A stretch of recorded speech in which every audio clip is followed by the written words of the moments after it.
Did you know the Civil War killed more Americans than both world wars combined? Brother fought brother, entire cities burned, and the nation nearly split in two. Yet from this fire came emancipation, Lincoln's legacy, and the survival of the Union. Tonight, we'll explore the entire story of the American Civil War. Before you settle in, take a moment to like and subscribe, but only if this kind of quiet storytelling truly helps you relax and unwind. I'd love to hear from you in the comments. Share where you're tuning in from and what time it is for you right now. I really enjoy reading what you write, and it's comforting to see people from all around the world gathering here, slowly winding down side by side, even though we're far apart. Now, make yourself comfortable. Dim the lights, and if you'd like, switch on a fan or a little white noise for that steady background hum that helps the world fade away. Let your breathing slow. Let your body relax. And together, we'll drift into tonight's story at an easy, gentle pace. Chapter 1: Whispers of Division. The story of the American Civil War doesn't begin with a cannon blast over a harbor. It begins earlier, softer, in arguments that people tried to keep polite, in compromises that felt like patches on a cracked wall, in prayers whispered from pulpits, and in the quiet of kitchens where families sensed a storm they couldn't quite name. It's the sound of a nation clearing its throat before it raises its voice. In the middle of the 19th century, the United States was young and fast on its feet. Railroads linked towns that once felt a week apart. Steam whistles cut through morning fog. Northern factories sent up plumes of smoke that looked like ambition. Out on the prairies, wagon wheels left thin lines through grass that hadn't seen iron before. It's a country in a hurry. It's also a country carrying a contradiction it didn't know how to lay down. Two Americas were growing side by side.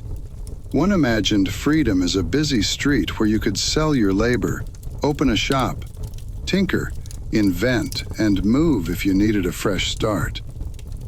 The other imagined freedom as the right to keep what your land produced, to pass it to your children, and to defend a way of life that ran on enslaved labor.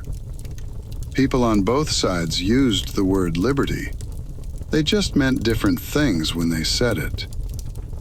For a time, leaders tried to make that difference livable. In 1820, the Missouri Compromise drew a careful line on the map and said, "Here free, there slave."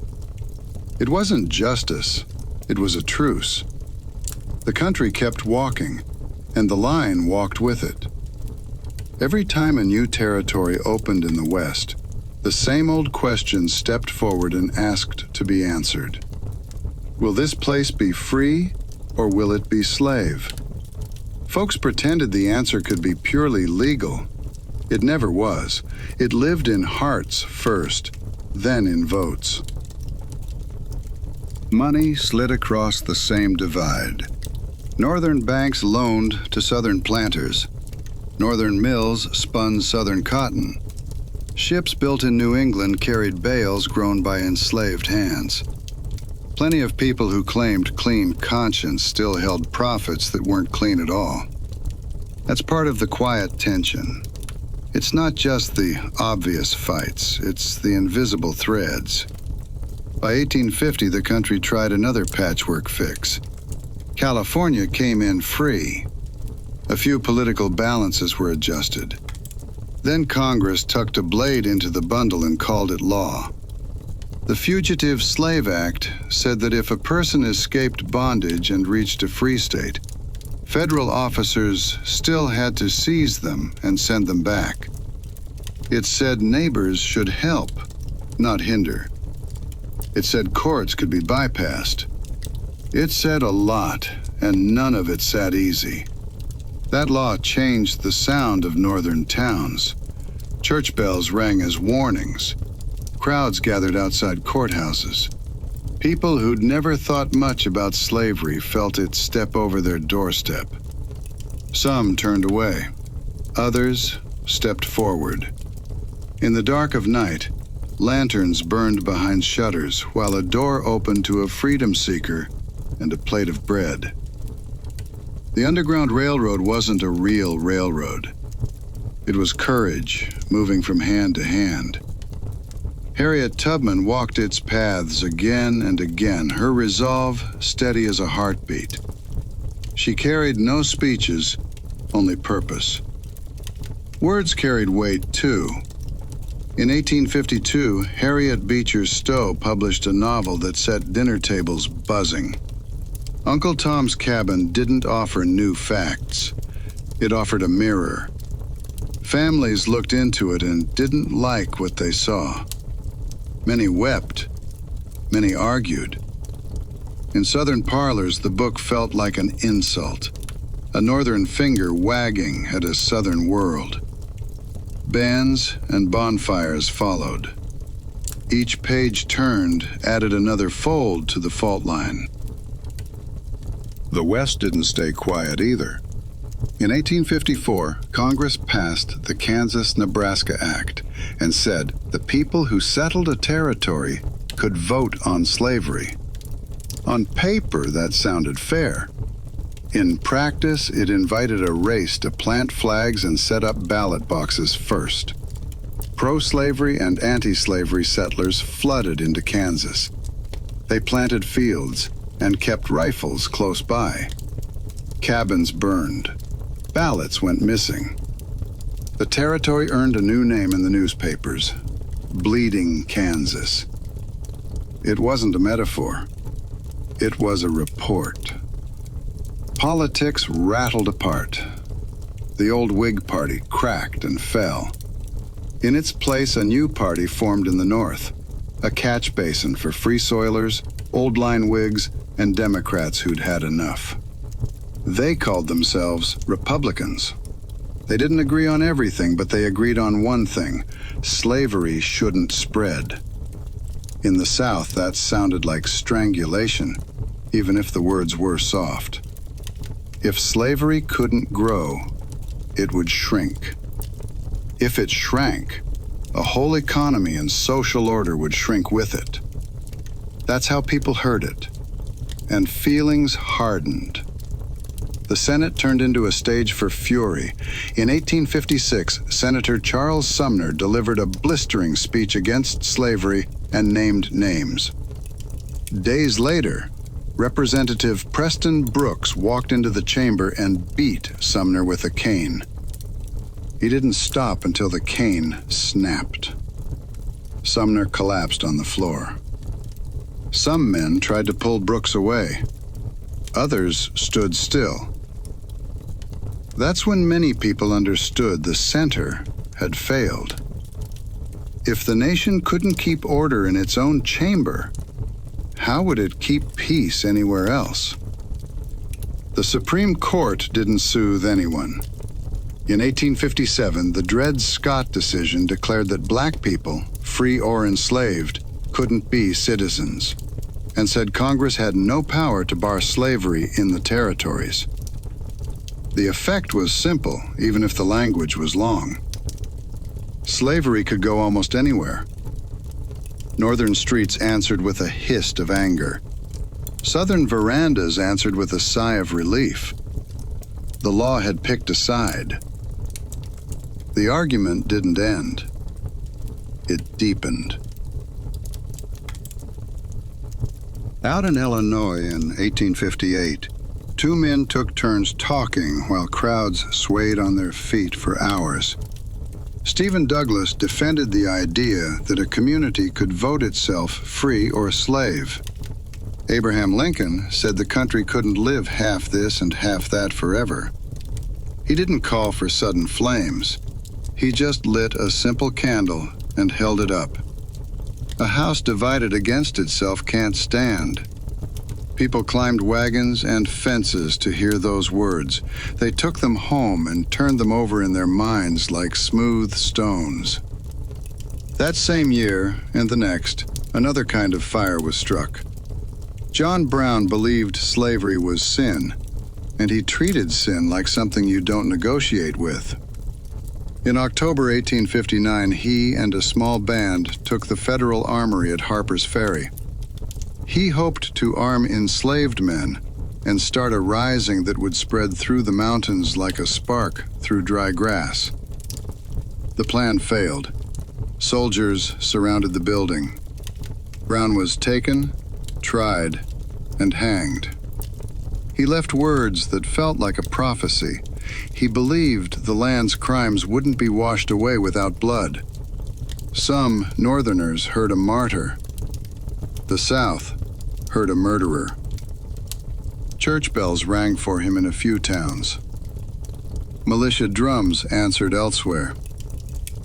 By 1860, the political map looked like a cracked plate. 4 presidential candidates represented 4 ways to imagine the Union. Breckinridge held the fire for Deep South hopes. Douglas offered popular sovereignty in the middle. Bell tried to hold Union above all. Lincoln stood with the New Republicans. He won the White House without a single Deep South electoral vote. In 10 Southern states, his name didn't even appear on the ballot. That result told a story. The National House had a wing that didn't feel represented at all. South Carolina moved first. In December 1860, its leaders voted to leave the Union. The words they wrote were formal. The meaning was loud. Mississippi followed, then Florida, then Alabama, Georgia, Louisiana, and Texas. Delegates met and stitched a new class. They wrote a constitution that protected slavery explicitly. They chose Jefferson Davis as president. They called their creation the Confederate States of America. They believed they'd defended liberty. They also believed the North would blink. In Washington, people went about ordinary business with a different look in their eyes. Shopkeepers weighed coins that felt lighter. Clerks closed drawers and listened to street noise longer than before. Men in offices tied documents with twine one more time, then untied them to check again. The old president was leaving. The new one was coming by train, under quiet guard. There were rumors of plots. There were always rumors now. Lincoln's first inaugural didn't sound like a trumpet. It sounded like a steady hand on a nervous horse. He promised not to start a war. He promised to hold federal property. He said the Union was older than any single state. He said, "We're not enemies, we're friends. We must not be enemies." The words were humble and stubborn at once. They didn't change the weather. They were a light in a wind that kept gusting. Across the new border, forts, lighthouses, arsenals, and custom houses stood like pins on a map. Some were in Union hands. Some were already taken by state troops. One fort mattered out of proportion to its size. Fort Sumter sat on a low island in Charleston Harbor. The garrison inside wore blue and counted barrels of flour with care. The cannons outside wore gray crews and waited for orders. People walked the waterfront at dusk and watched the fort's dark shape. The way you watch a distant ship that's heading toward a storm. Far from any harbor, another kind of waiting settled over farms and towns. In Ohio, a mother folded a letter from a cousin in Kentucky and put it in a drawer she rarely opened. In Tennessee's hill country, a father measured seed for spring planting and looked at his 2 oldest sons without speaking. In New York, apprentices leaned against a wall at midday and read headlines to each other. In Louisiana, a bookkeeper ran a finger down a column of numbers and didn't like where it stopped. Churches cracked along the same line the parties had cracked. Northern and southern branches of the same denominations drew up separate minutes and separate hymnals. The same psalms rose in different sanctuaries. The same scriptures were preached to point toward opposite conclusions. Communion tables that used to feel like common ground started to feel like borders. If you'd walked a country road at twilight that winter, you'd have heard dogs bark and a last axe fall on a log. You'd have seen windows bloom with lamplight in the cold. Inside those windows, maps lay open on tables. In some houses, a boy traced a river with his finger. In others, a girl wound yarn into a ball and listened as grown-ups spoke in careful tones. A coat hung by the door and felt heavier than it looked. The winter clock ticked on. People listened to it without meaning to. Newspapers turned their presses late and early. Words like union and rights and honor appeared in bigger type. People said them with different meanings in the same breath. Neighbors tried to talk like they always had. Here and there, the words didn't land. A sentence ended and neither person smiled. That's how a split feels up close. It's not fireworks at first. It's a quiet that comes into a room and sits down between two chairs. The economy kept moving because economies do. Trains pulled loads through snow. Ships rocked at their moorings and counted crates. Markets opened and closed. Yet everyone heard another rhythm underneath the ordinary one. The clatter of wheels had a hitch in it. The whistle sounded like a question. Even the wind in the trees had a tone people noticed, then told themselves they hadn't noticed. In the border states, choices cut right through households. A brother might wear blue. Another brother might not. A father might say he loved the Union and mean it, then lock the barn at night and worry anyway. A mother might smooth a sleeve and hope the fabric itself could keep a son home. Some families tried to forbid the topic at supper. The topic came anyway and stood by the stove, quiet and stubborn. Men in both sections guessed about war the way boys guess about a storm. They stood outside and sniffed the air. They said it might blow over. They said if it came, it'd blow through fast. 90 days, some said. The older men didn't say much. The older women said even less. You can't promise a storm how long to last. It decides for you. As March fell away into April, the Atlantic lay gray and calm. Charleston's streets woke each morning to gulls and wagon wheels and gossip. The fort sat where it always sat. Inside, the Union commander wrote letters that grew shorter and more careful. Outside, Confederate batteries sighted their guns and polished them even when they were already clean. Telegrams traveled with practiced urgency. The words were thin, the meaning was thick. That last week before the shot, the harbor had a breathless feel. You could stand on the battery and see a flag that wasn't yours fly over a fort that used to be yours. You could feel proud and insulted at the same time. You could want to show strength and still hope someone else would blink. Human beings carry more than one feeling at once. Nations do too. No one knew the exact hour. People only knew it was close. A shoulder twitched when a door slammed. A baby cried and startled a whole room. A match scraped and 3 heads turned. You can tell yourself you're calm. Your hands might say something else. The city slept in pieces. A kettle sang at daybreak. A gull dipped and rose. A man lifting a spyglass on his porch held it still for a long time without speaking. This part of the story asks for a pause. It's important to stand here for a moment and notice how long people tried to keep the house standing. Notice the patches and braces.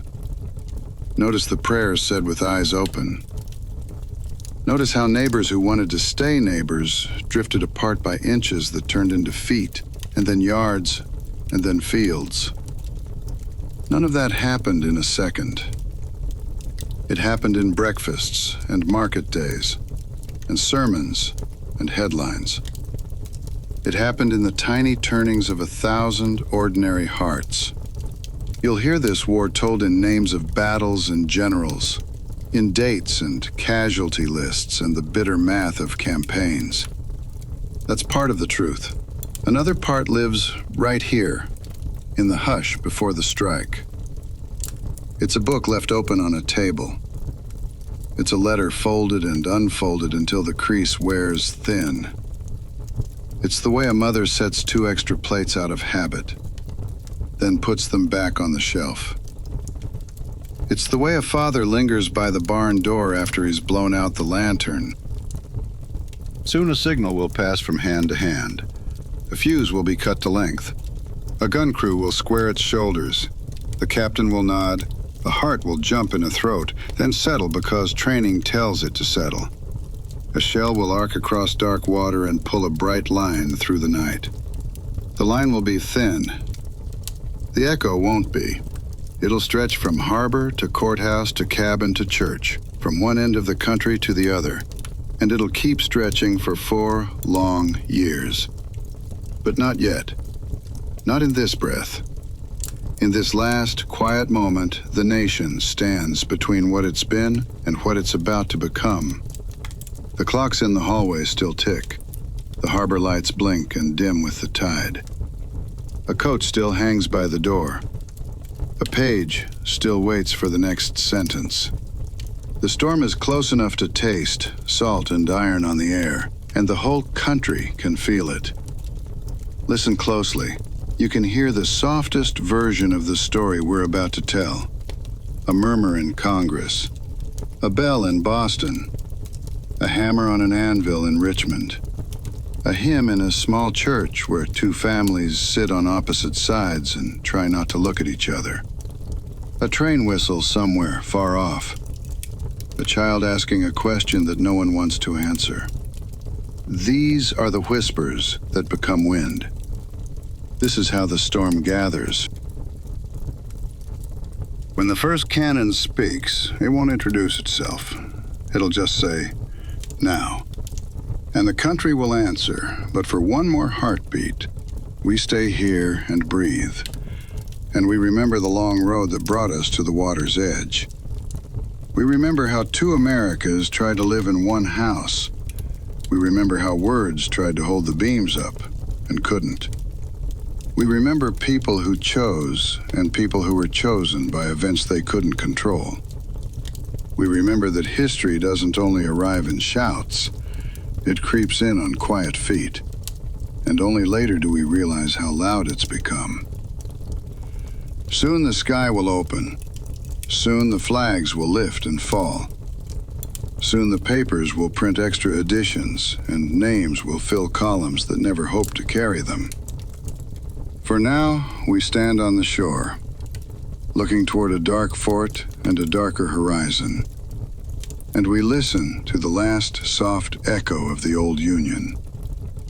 It's the sound of a door almost closed, of a breath held, of a nation about to speak in thunder. It's the hush before Fort Sumter. It's the hush that ends the moment the match is struck. The presidential election of 1860 ended with a result that felt like a verdict. Abraham Lincoln had won without a single Deep South state. On maps in northern newspapers, his victory looked clean, but in southern parlors it looked like erasure. In kitchens and workshops across the country, people kept working, but their minds ran ahead of their hands. The Union still existed on paper. In daily life, it felt thinner every day. In Charleston, South Carolina, delegates gathered in a hall washed with winter light and decided the question their fathers had argued for a generation. On December 20th, 1860, they voted to secede from the United States. Bells rang, cannon roared across the harbor, bands marched. Men tossed hats into the air while women waved from balconies. Yet behind the cheers lived a quiet calculation. The federal government still owned forts in the harbor. Soldiers in blue still stood behind stone walls. No one knew how Washington would answer. Mississippi moved next, then Florida, then Alabama, Georgia, Louisiana, and Texas. In each state, a convention passed an ordinance of secession and issued written reasons. They did not hide their motive. They named slavery as central.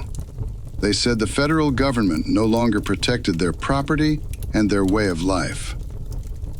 These documents traveled by telegraph and by train, printed in small type on long columns, read and reread until the paper softened along the folds.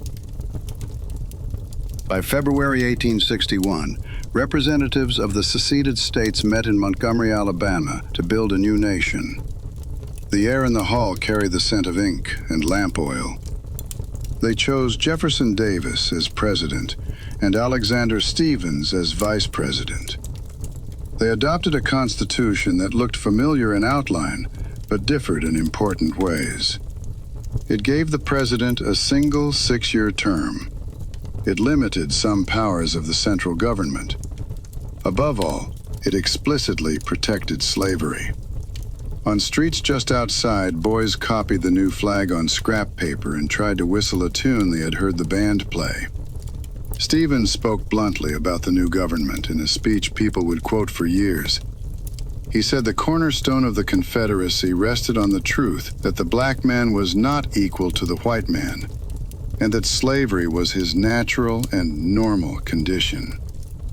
Those words traveled north and south and overseas. Some who read them nodded. Many recoiled. The line that had been a political argument became a moral wound laid open for all to see. While Montgomery held parades, Washington moved with a slower, worried rhythm. President James Buchanan still occupied the White House until March. He said secession was illegal, but he also said he had no constitutional power to coerce a state. That combination left federal officers in the South exposed and uncertain.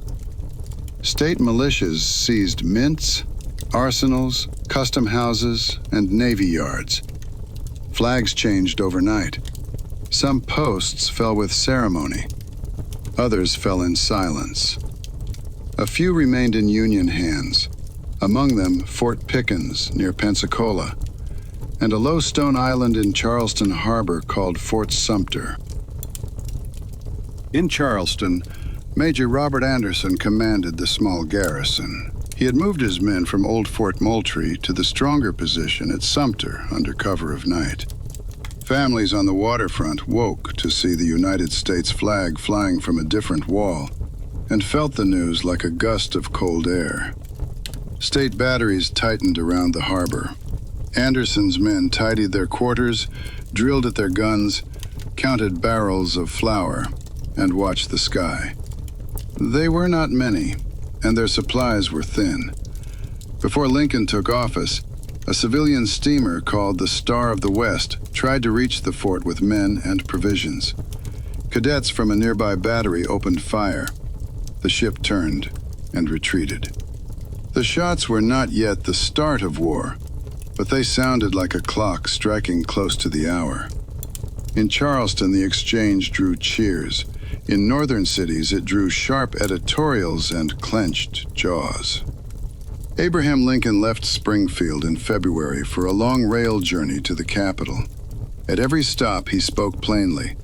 He tried to calm minds without surrendering principle. Crowds pressed the platforms. There were handshakes that left palms cold, and others that lingered with warmth. In Baltimore, investigators warned of a plot against his life. His party changed plans and moved him through the city quietly. Some called the caution wise. Some mocked it. Either way, it showed the country's nerves were raw. On March 4th, 1861, Lincoln stood beneath the unfinished dome of the Capitol and delivered his inaugural address. The iron ribs of the dome arched over him like a half-built promise. He told the South he would not interfere with slavery where it already existed. He said the Union was perpetual and that secession was unlawful. He pledged to hold, occupy, and possess federal property and places belonging to the government. He reached for a softer note, too. We are not enemies, but friends, he said. We must not be enemies. The words were careful and earnest. They were also powerless to erase fear that had been gathering for years. The new president formed his cabinet with men of strong will and different views. William Seward took state. Salmon Chase took treasury. Simon Cameron took war for a time. Gideon Welles took navy. Edward Bates took attorney general. Montgomery Blair took postmaster general. The team did not always agree, but they understood the scale of the problem. They faced not only a political crisis, they faced a nation that had stopped trusting its own reflection. Across the border states, the divide ran through bedrooms and barns. Delaware, Maryland, Kentucky, and Missouri still stood inside the Union and still held slavery within their borders. In the same town, one flag hung from one porch and another flag from the next. In the same family, one brother listened for the Union drum, and another brother folded a gray jacket and set it aside for the day he would wear it. Merchants sold sugar and nails without asking questions they did not want to ask. Pastors preached unity in the morning and counseled stunned parishioners in the afternoon when unity had failed in their own homes. In the Upper South, sentiment shifted with rumors and with each federal move. Virginia's convention debated and hesitated. North Carolina, Tennessee, and Arkansas watched the news and told themselves they were Union men as long as the federal government did not make war against the South. Their loyalty felt like a bridge built from both ends at once. It would hold only if both builders kept walking. The economy told its own anxious story. In ports from New Orleans to Boston, ships rocked at anchor while owners weighed insurance against danger. Cotton warehouses in the South held bales like stacked coin. Southern leaders believed King Cotton would force Britain and France to recognize the Confederacy rather than let their mills go quiet. Northern editors argued that European publics would not greet a slave republic as a friend. Diplomats in London and Paris watched, wrote, and waited. The North saw new energy in factories and foundries. Ironworks tested cannon. Mills wove heavy cloth. Railroads calculated schedules for moving more than passengers and freight. Volunteers drilled on town greens from Maine to Iowa, wearing mismatched coats and carrying old muskets that still smelled of oil and past wars. Bands learned new moths. An old camp tune picked up fresh words and began to be called John Brown's Body. In southern cities, another song rose from stages and street corners. People clapped along to Dixie and felt a lift in the chest that music gives even when a person is worried. In the South, leadership laid plans to bring more states along and to hold what they had already taken. The Confederate government expected peace, but prepared for the opposite. It needed powder, lead, salt, shoes, rails, and iron plate. It needed a navy almost from nothing. Tredegar Ironworks in Richmond poured cannon, and men tested them with serious faces that did not change when the metal boomed and smoke rolled away. News seeped into enslaved quarters in bits and pieces. A house servant heard a conversation through a door not quite closed. A field hand carried messages and understood enough to know that the world might be changing. Some enslaved people planned to run if federal troops appeared. Others stayed still, watching the white people around them grow short of temper and long of speech. Patrols grew stricter, laws tightened. Hope wrote small notes and tucked them into the corners of the mind. Not everyone in the South favored secession. In the hill country of Virginia, in the mountains of Tennessee and North Carolina, in northern Alabama and parts of Texas, many small farmers disliked planter politics and distrusted talk of breaking the Union. They owned no slaves and saw no profit in a war to secure the wealth of others. Unionist meetings in those regions were tense and often secret. Men spoke carefully and kept a lookout at the door. Some boosters of compromise still tried to stitch a patch across the split. In the winter of 1861, Senator John Crittenden of Kentucky proposed a plan to extend the old Missouri Compromise line west to the Pacific and to protect slavery south of it. The idea was debated and then died. A peace conference met in Washington under the chairmanship of former President John Tyler. Delegates prayed, wrangled, and produced a proposal too late and too thin to hold anything up. The country had spent 30 years patching. The cloth had worn too thin to take another stitch. All the while, the question of Fort Sumter grew heavier. Supplies inside the fort dwindled. Major Anderson wrote that he would have to evacuate by a certain date if no help came. The new administration weighed choices line by line. To send soldiers and ammunition would invite war. To withdraw would admit that secession had force enough to compel the national government. Lincoln settled on a simple notice. He would send provisions, food, and nothing more. He sent a public message stating that purpose, hoping to show that the Union would keep its men alive without firing a shot. The South read it as a challenge all the same. President Davis and his advisors met in Montgomery. They saw the same two choices, each with its own cost. If they allowed the fort to be supplied, they would project weakness. If they fired, they would begin a war. They ordered General P.G.T. Beauregard to demand the fort's surrender and to open fire if Anderson refused. Beauregard had once taught at West Point.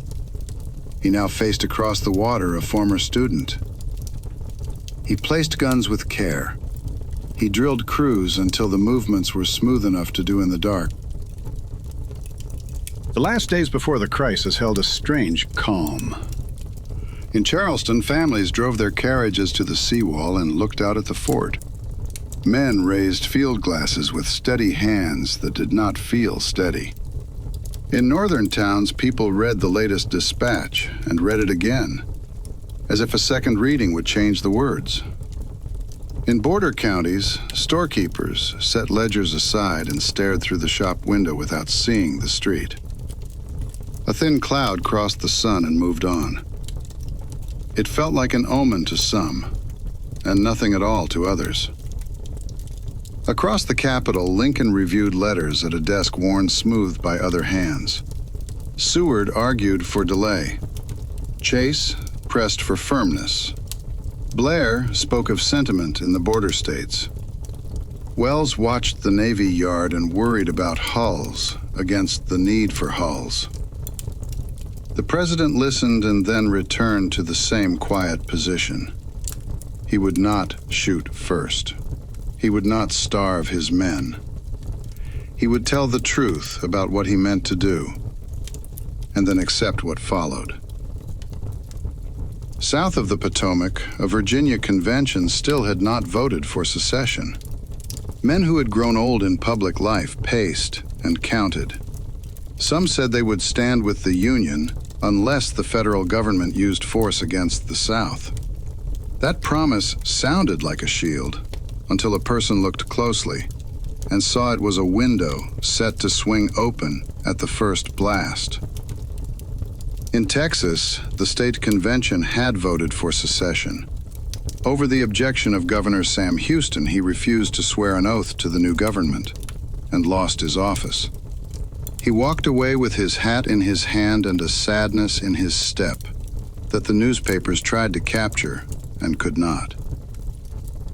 In Missouri, Captain Nathaniel Lyon watched events with flinty eyes and decided that his state would not be lost without a fight. In Maryland, politicians tried to keep tempers cool, while the streets grew hot. In every place, people who had never thought of themselves as political found politics sitting at the table. A blacksmith shod a horse and felt his chest tighten at the distant sound of a drum. A teacher kept a classroom calm and traced the map on the wall with her eye, imagining lines that were not printed there. A widow folded a letter from a son who wrote that he might join up because everyone else was joining up and he could not be left behind. A minister looked at his Sunday text and wished it said more about enemies who were not enemies and friends who would not be friends. The Union's house stood, but its rooms had separate locks now. Words that used to hold people together had become passwords for different doors. Liberty meant one thing in Boston and another in Charleston. Rights meant one thing in Richmond and another in Chicago. The same vowels and consonants could not bridge the distance between the meanings. You could shout them louder. You could not make them land in the same place. The telegraph tapped into the night like a nervous foot. Men in small offices along the line drank bitter coffee and waited for a key to chatter. When messages came, they copied them fast and sent them on. Dispatches reached newsrooms where editors chose words and type size with hands that shook. Boys ran through streets with extras. People crowded under gas lamps to read a few new sentences and then moved away slower than they had approached. Inside Fort Sumter, Anderson's men stacked cartridges and checked fuses, then set the tools aside and sat quietly. A few wrote letters with blunt pencils, folding the paper with care and addressing it to wives, fathers, or a friend who would know how to forward it. Inside Charleston's batteries, crews laid lanyards across their palms and closed their fingers to feel the weight. Officers walked the line and spoke soft encouragement or said nothing at all. A city sleeps lightly when it knows the morning may change everything. The nation had reached the hinge in its own story. For 3 decades, it had tried to live with 2 meanings of freedom and 2 definitions of union. Now, the words had become uniforms and flags and lines of guns facing across water. People still hoped, in quiet places, that someone else would find a last compromise, a last clever paper that would let everyone back away from the edge. The pile of failed papers already stood high. The edge of the cliff did not move. On the last night before the first shot, lanterns winked along the harbor like stars hung low to the water. Tide swirled around pilings. A dog barked and fell silent. A baby cried and slept again. A sentry heard his own breath and was startled by the loudness of it. A cook in the fort cracked the last eggs and thought about how strange it was to make breakfast while men on shore made ready to end a peace that had lasted his whole life. The clock on St. Michael's in Charleston struck and struck again. Sound carried far over still water. Lincoln's words from 2 years earlier lived in the air. A house divided against itself cannot stand. At first they had seemed like warning. Now they felt like description. The house had not fallen yet. It leaned. Timbers groaned. Plaster cracked. In that lean and groan, people heard the future. Some thought it would be short and sharp. Others felt a long grind coming, the kind of fight that wears out men and money and patience. No one could be sure. Everyone could be sure the match would be struck. Morning came to the harbor with a gray, level light. Signals climbed a mast. A fuse hissed to life. Hands pulled a lanyard. A gun answered with smoke and sound. But that belongs to the next chapter. For now, this chapter ends where the nation stands on the threshold. One foot still in the old house, one foot already out in the wind, listening for the sentence that history is about to speak. Before you settle in, take a moment to like and subscribe, but only if this kind of quiet storytelling truly helps you relax and unwind. I'd love to hear from you in the comments. Share where you're tuning in from and what time it is for you right now. I really enjoy reading what you write, and it's comforting to see people from all around the world gathering here, slowly winding down side by side, even though we're far apart. Now, make yourself comfortable. Dim the lights, and if you'd like, switch on a fan or a little white noise for that steady background hum that helps the world fade away. Let your breathing slow. Let your body relax. And together, we'll drift into tonight's story at an easy, gentle pace. At 4:30 in the morning on April 12th, a single signal shell arched from a Confederate battery on James Island. Its trail burned white across a sky that was just beginning to gray. One breath later, the harbor shook. Guns along the shore opened in sequence, flashes leaping in lines that matched the curve of the land. The heavy shells and hotshots struck Sumter's walls and sent splinters of brick into the air. Inside the fort, men sprang to their stations. They ran powder, swung great guns into place, and fired back. Their shots roared across the water, but they were few against many. Smoke rolled through the rooms and out the embrasures. Sparks fell on wooden structures inside the walls and began to spread. Charleston woke to the sound and poured into the streets. Families climbed to rooftops and walked to the seawall. People watched through field glasses and through narrowed eyes and made breathless reports to one another. A few carried picnic baskets, as if to make the day a kind of grim holiday. Ministers bowed heads in prayer. Children clapped at flashes without understanding. The harbor became a mirror for the city's feeling, half thrill and half dread. With each crash of artillery, the feeling grew larger. The men in the batteries worked like clockwork figures, sponging and loading, running guns out by the breech rope, sighting, firing, and stepping back as if obeying one voice. The bombardment lasted all that day and into the next. The men of Sumter kept up their fire as smoke thickened and the air turned harsh in the throat. Heat drove them from some casemates. Flames chewed through barracks inside the walls, and powder had to be moved to a safer place, or the fort would become a torch. Through it all, Anderson held his command steady. Amazingly, no one inside the fort died from enemy fire. The danger came from flame and from accident. Late on the 13th, after the flagstaff had been shot away, the flag went up again, fastened to a spar. The men cheered tired cheers that tasted of smoke. By then it was clear the fort could not be held. There was honor in the defense, and there would be honor in the dignified exit. Anderson agreed to evacuate. The next day, April 14th, the garrison saluted the United States flag before lowering it. During that salute, a cannon burst and killed a man and wounded others. The salute was cut short. The dead were mourned in the hurried way soldiers mourn in the middle of duty. The flag was carefully folded and carried away. It would become a relic that people would come to see with quiet faces later in the war. A piece of cloth that held the memory of this first hard moment. News of the bombardment raced along telegraph wires and spilled from the doors of newspaper offices in every city. People crowded under gas lamps to read the bulletins.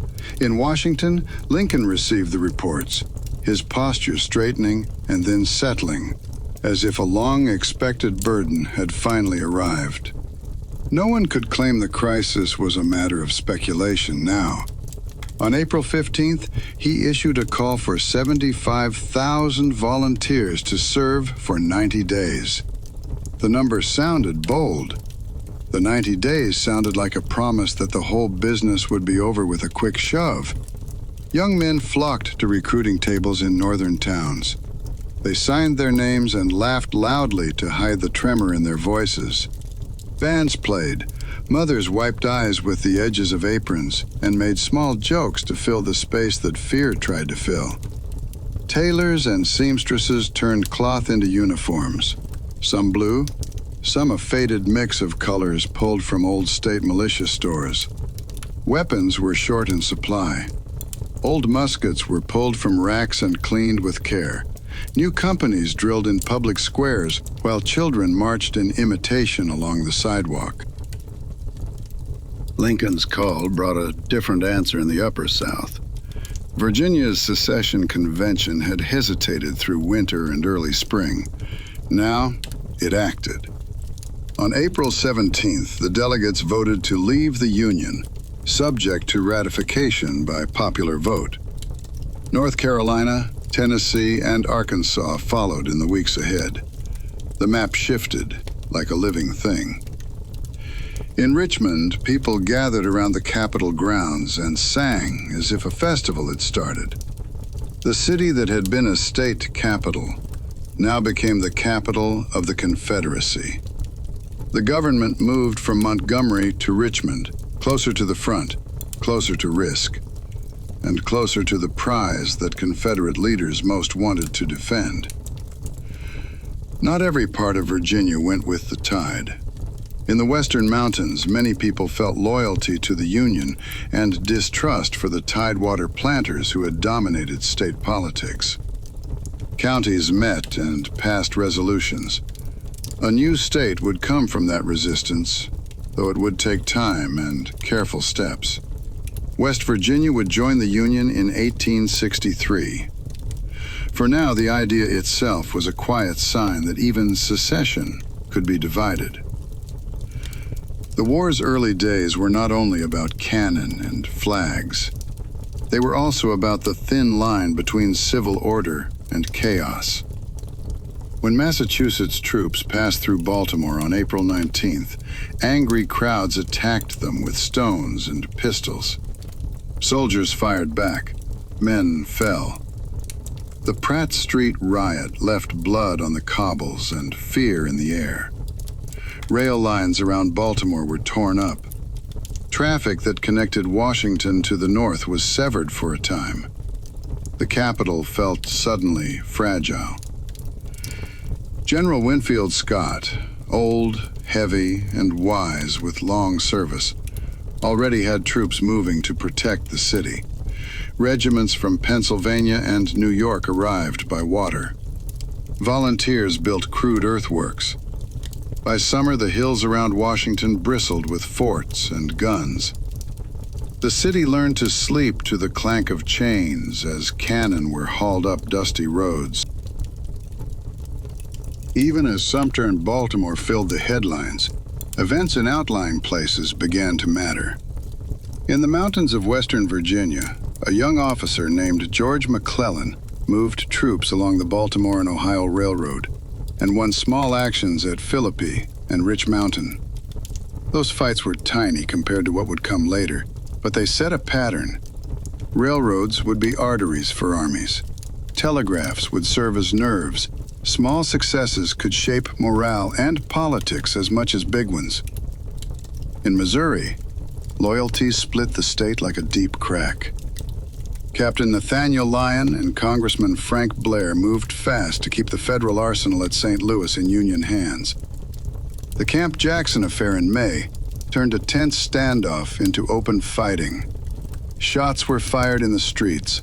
Lifelong neighbors stared at each other over gun barrels and did not recognize the eyes they had known for years.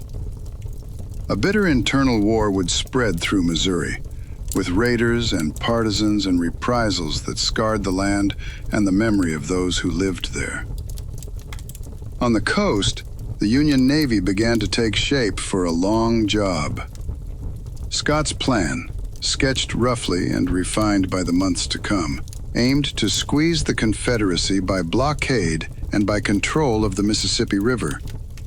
People mocked the idea with a joking name, calling it a great snake that would slowly tighten. The joke did not change the logic. Shipyards hammered, rope makers twisted cable, and foundries poured anchors and shot.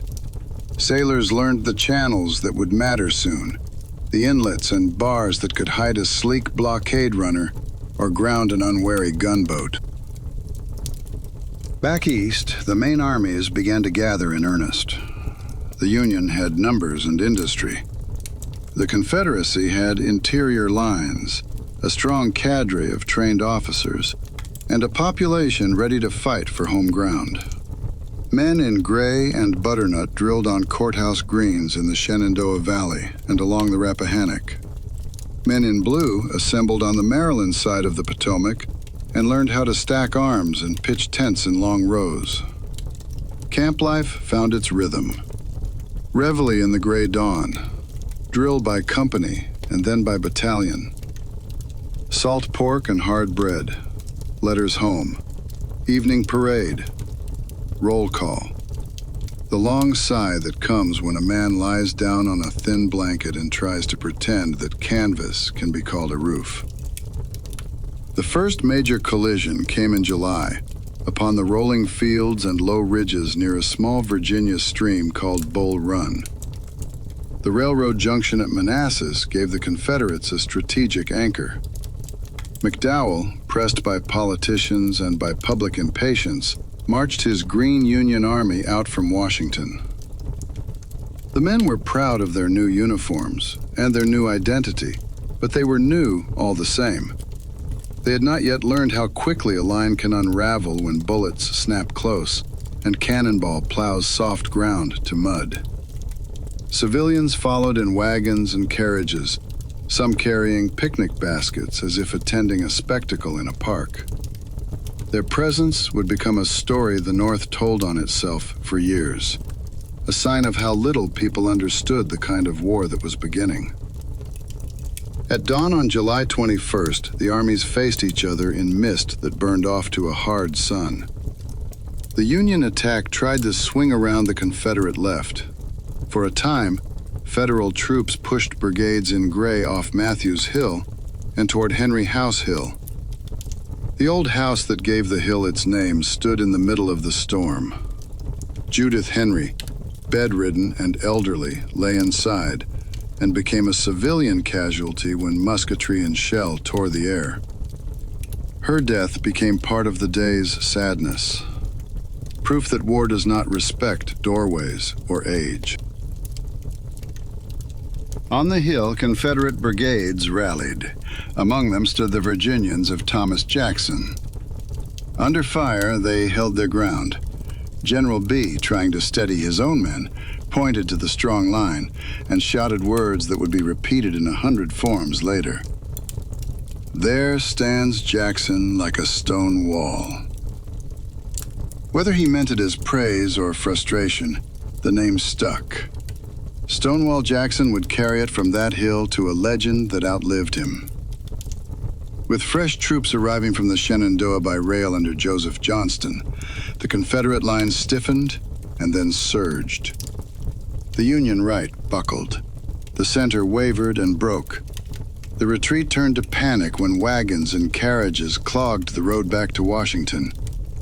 Dust rose and hung in the summer air. Men threw away muskets to run faster. Noise and fear fed each other. Units that had never fought together tried to move together and found it impossible. The Confederate Army, as green as its enemy, did not press the pursuit far. It had won its first great battle. It had also learned how chaos grips victor and vanquished alike on a field where smoke hides friend and foe, and where a single rumor can shake a brigade. Back in Washington, the loss hit hard. People who had talked about 90-day enlistments stopped talking about calendars. Lincoln stayed steady. He walked the halls and spoke in low, even tones. He did not pretend the defeat meant nothing. He also did not let it turn into despair. Congress authorized more men and more money. The government called for hundreds of thousands of volunteers for 3-year terms. A new commander, George McClellan, arrived in the capital fresh from small successes in Western Virginia. He reorganized the army, drilled it, clothed it, and gave it a proud name. The Army of the Potomac began to think of itself not as a collection of regiments, but as a single instrument that might one day play a hard song well. Across the South, Bull Run brought celebration and a sense that independence had been proven in the only court that seemed to matter now. Yet even in victory, sober minds saw warning. Many Confederate soldiers had wandered from ranks to plunder abandoned wagons. Many officers had struggled to direct men who were learning under fire what discipline really means. Families welcomed sons home on short furloughs and listened while the boys spoke in new voices, older now, marked by what they had seen on Henry House Hill and along the Sudley Road. The first months also worked a slower change. Words like blockade, contraband, commissary, and picket moved from newspapers into daily use. At Fort Monroe in Virginia, General Benjamin Butler declared that enslaved men who reached Union lines would not be returned, but held as contraband of war. The word was a legal tool. The reality was a doorway. Men and women risked the night and the swamps to reach that doorway, and once inside they worked for wages, carried water, built fortifications, and pressed uniforms. Every step they took challenged the old order. Every day they remained inside the blue lines made the lines mean something more. In camps on both sides, disease showed itself as the first relentless killer. Measles, dysentery, typhoid, and pneumonia ran through tents. Surgeons learned quickly. Quartermasters learned slowly that clean water and proper latrines can save more men than a brave charge ever could. Chaplains wrote letters for the sick and the dying. A few nurses began to appear near the hospitals, women who would soon become essential to any army that hoped to keep men alive long enough to fight again. The country adjusted its calendar to new kinds of time. A mother counted days by the rhythm of letters that arrived and did not arrive. A farmer measured the season not only by planting and harvest, but by the months his son had been away. Children learned the colors of paper currency issued by 2 governments, and they learned the sound of a telegraph key in the post office. Sunday sermons shifted tone. Hymns took on meanings that tied heaven to home, courage to endurance, and hope to the patience a nation would need. The memory of those first shots at Sumter lingered. Visitors in northern cities paid a few cents to see the flag that Anderson had saved. They stood in line, moved slowly past the glass, and removed their hats. In southern towns, small pieces of brick and shell from the harbor batteries sat on mantels. People lifted them now and then and felt the roughness on their fingers. A reminder that history had passed through their streets and left something hard behind. By autumn, the first raw romance had burned off. The North understood that numbers and factories would not win a war by themselves. The South understood that spirit and skill would not be enough without shoes, rails, medicines, and powder. Leaders on both sides studied maps and rail timetables. They marked river crossings and mountain gaps. They wrote orders late and slept lightly. The war that had begun as a burst of flame now settled into the steady burn of a long fire. Yet nothing would erase the shape of the beginning. A quiet harbor, a long-held breath, a signal shell rising, a wall of sound that rolled across water and into the lives of millions. The first salute to a lowered flag, and the single death that turned a ceremony into mourning. The first call for volunteers, and the first burst of songs on city streets. The first march to Bull Run with bright faces and new uniforms. The first panic and the first grim silence when men counted who did not return. These were the first steps on a road that would run through 4 years and more miles than anyone could imagine. In the distance, new names waited. Places that would come to mean suffering and turning, hope and grief. For now the war had found its voice. It spoke in the thunder of guns and in the softer sounds that followed. The scratch of pen on paper, the rustle of a letter opened by a kitchen window, the low murmur of prayer, the clink of a canteen against a belt as a man rolled over and tried to sleep. The first shots had done their work. They had ended the time of argument. They had started the time of trial. And the nation, divided and determined, began to learn what that trial would cost. Chapter 4. Baptism of Fire. Early spring laid a soft hand across southwestern Tennessee. Dogwood bloomed white along the lanes, red buds dotted the edges of fields, and the Tennessee River ran broad and brown beneath a sky that promised rain and gentle days. On a wooded rise a few miles inland stood a small log building called Shiloh Meeting House. The name meant place of peace. Soldiers soon learned how strange that name would feel on their tongues. Grant's Army of the Tennessee camped along the river at Pittsburg Landing, tents scattered over rolling ground and among oak and hickory. The Army's divisions formed a loose arc that faced southwest toward thick woods and muddy creeks. William Tecumseh Sherman held ground near Shiloh Church. John McClernand's men lay to his left. Benjamin Prentiss camped near a scrubby field where new leaves were just pushing through. A bit upstream at Crump's Landing, Lew Wallace's division guarded a stretch of shore and waited on orders that never seemed to come at the right time. The men had drilled for weeks. They'd cleaned muskets until the metal shone, boiled coffee, told stories by firelight, and sung songs they'd learned at home, and songs they'd learned from boys 2 states away. They expected to move south toward the rail crossroads at Corinth. They didn't expect the enemy to find them first. Across the state line in northern Mississippi, the Confederate Army of Mississippi gathered under General Albert Sidney Johnston and his second, General P.G.T. Beauregard. Johnston was tall, spare, and steady. Beauregard was compact and precise, a man who loved order. They understood their position. If they waited, Grant would be reinforced by Don Carlos Buell's Army of the Ohio. If they struck fast, they might overwhelm Grant before the full weight of the Union could settle on them. So they marched from Corinth along dirt roads cut by wagon wheels and hooves, through pine thickets, past cabins where dogs barked and then hid under porches. Rain fell, and quit, and fell again.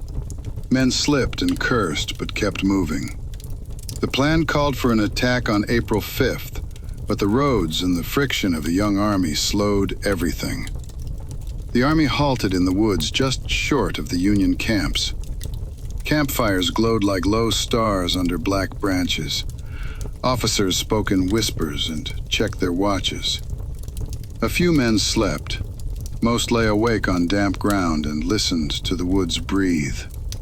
In Grant's camps, pickets had traded shots now and then with shadowy patrols, yet many officers believed the Confederates were far off or too weak to strike. Sherman wrote that the enemy would not attack. Grant thought the same and stayed downstream that night, believing he had another day to shape his line and welcome Buell's leading divisions. Men in the tents were glad to believe their generals. They rolled in blankets and tried to ignore the dull ache in their feet and the steady chorus of frogs. At first light on April 6th, a Union colonel sent out a patrol to make sure the dark shapes moving in the timber were only deer. They weren't. The patrol stumbled into gray skirmishers at the edge of a clearing. Shots cracked like dry sticks. A man fell. Another swore and raised his rifle. Within minutes, the quiet morning filled with smoke and shouts. The war that had waited in these woods walked forward and put its hand on every shoulder. The Confederate attack rolled out of the trees in long ridges of men, flags snapping above them, drums thudding, officers' swords catching the weak light. They had formed in successive lines so that if one line lost speed, another would push past and keep the pressure. The ground favored them. Streams and gullies that seemed like nothing on a map became traps in the smoke.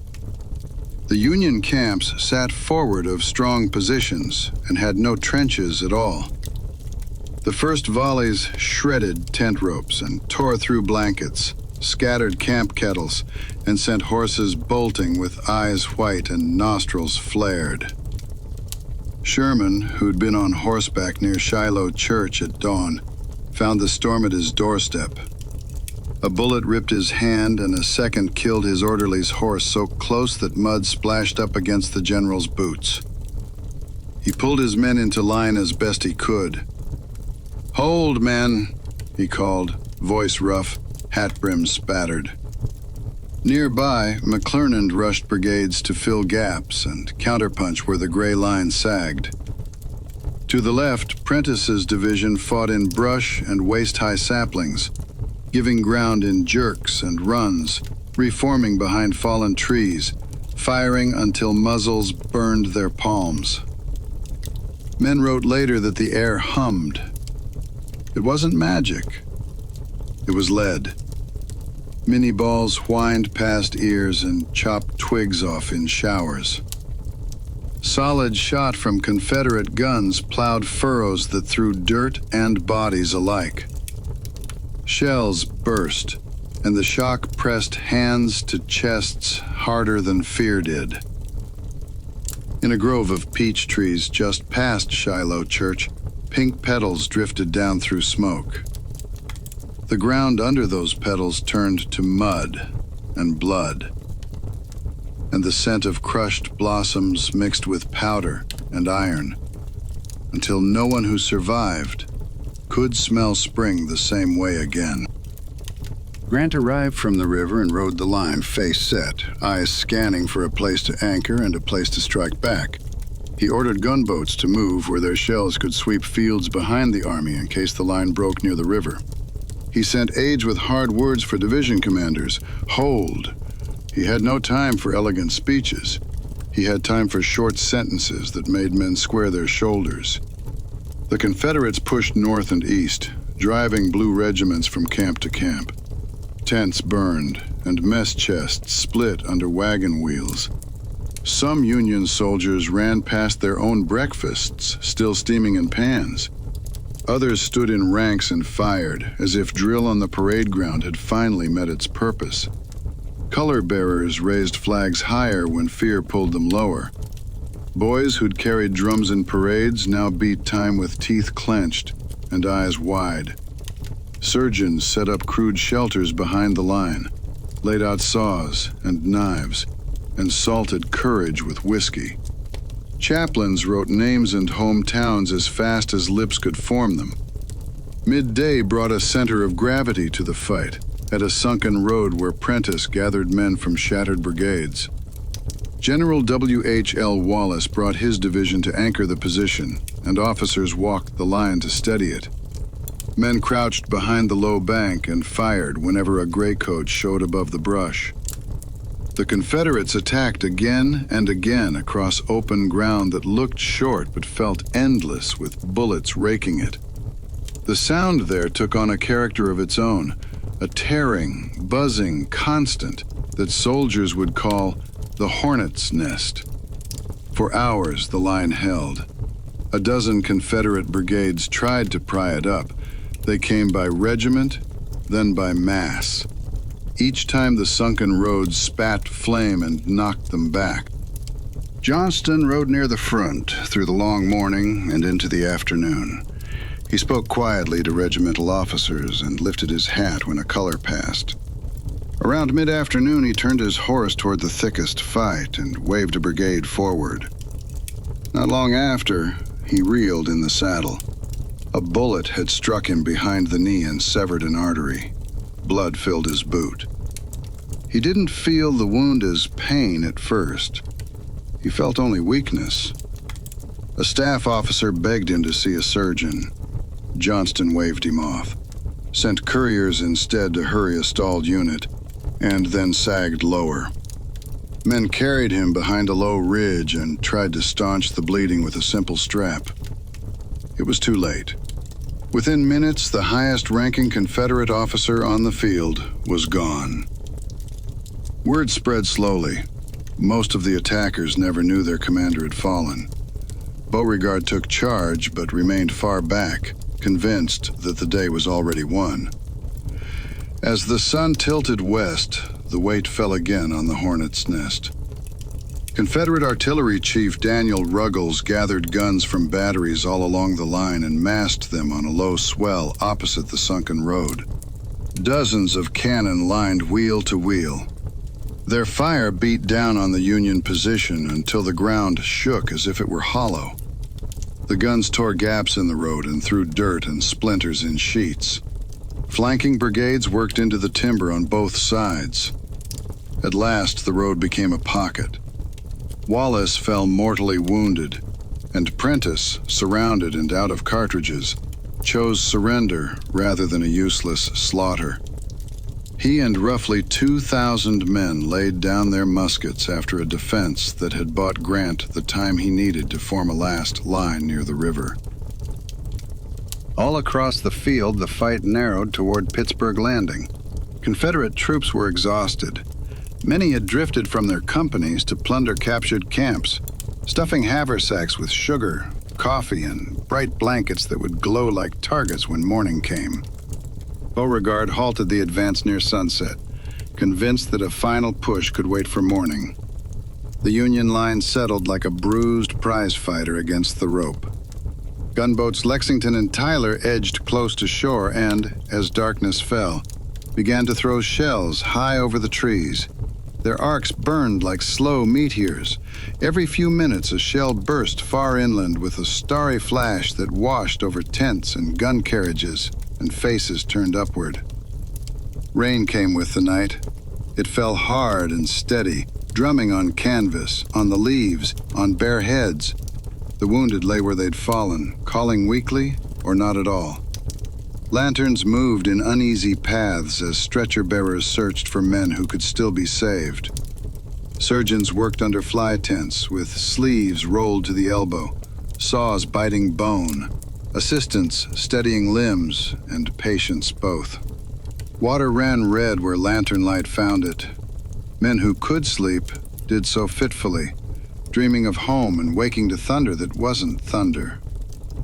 Grant stood under a tree with his coat pulled tight and his hat brim tilted forward to shed water. Sherman came up, stiff and soaked, and they spoke about the morning. "We'll attack at daylight," Grant said. It wasn't bravado, it was duty shaped into a plan. Help had been arriving since dusk. Buell's lead division, under William Nelson, ferried across the river in the rain, boots slipping on muddy banks, men shivering but eager to be put where they could do the thing they'd come to do.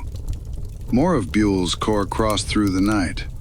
Lew Wallace, whose division had spent the day on the wrong road after receiving confusing orders, finally reached the field near midnight and fell into line on the right. Exhausted men ate cold crackers and lay down without blankets. Dawn of April 7th showed a different field. The Confederates had pressed hard for a whole day and had paid dearly. The Union Army, battered but reinforced, stepped forward with a different weight behind it. Nelson's fresh brigade struck first on the left, driving into timber where the ground was still slick with petals and blood. McCook and Crittenden pushed beside him. Sherman and McClernand steadied the center and right. then advanced when the line on their left gained. The Army of the Tennessee fought like a man who'd found his feet again, slipping sometimes and then planting solid. Lew Wallace's division swung forward on ground he'd never seen the day before and hit Confederate units that had not expected this many new coats in the trees. The second day at Shiloh didn't have the same desperate confusion as the first, but it had a terrible constancy.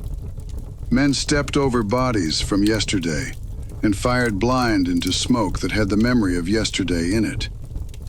The little pond near the road took on a color that gave it its name in the stories that followed. A mule brayed somewhere in the woods and then fell silent.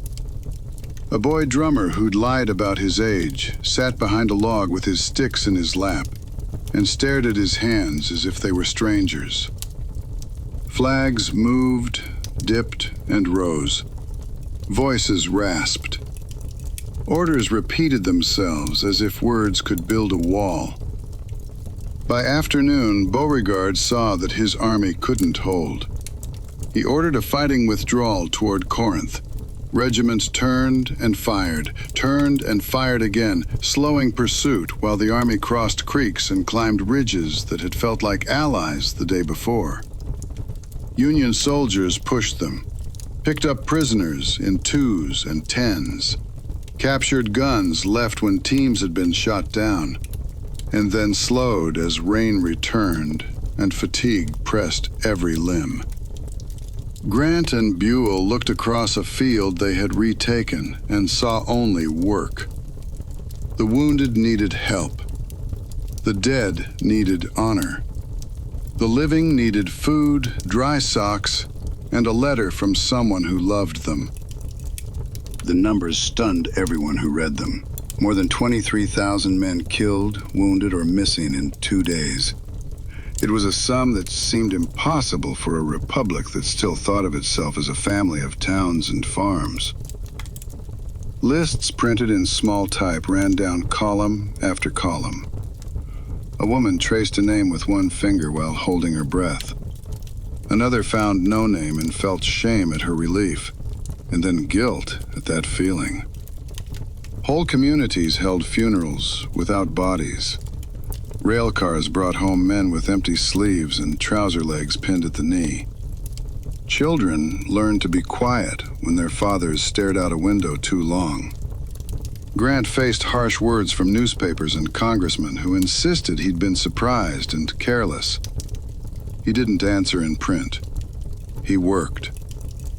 Lincoln read the same papers and knew what they said.